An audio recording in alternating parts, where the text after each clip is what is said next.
सुभद्रा मासको 2 किस्ती घरे घरे सुभद्रा घरे घरे कोरापुट जिला बंधुगा ब्लॉक रो समस्त पंचायत रे सरपंच मानक उपस्थित रे मां मानक नै सुभद्रा शोभायात्रा अनुष्ठित होई जाईछि।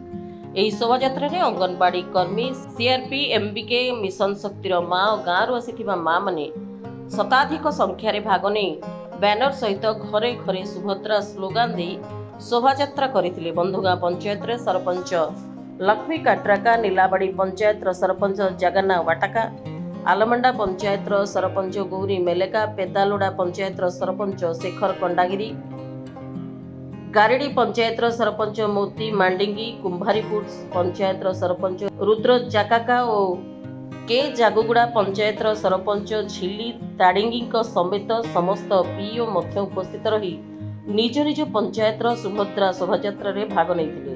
समन्वित शिशु विकास विभाग कार्यालय तरफ सीडीपीओ श्रीमती गीतांजलि महाराणा समस्त सेक्टर सुपरभाइजर माने प्रति पंचायत रे हेउथिबा सुभद्रा शोभायात्रा रे उपस्थित रही सुभद्रा योजना उपरे मां माननको सचेतन करिथिले। Bureau report PS news Bharat.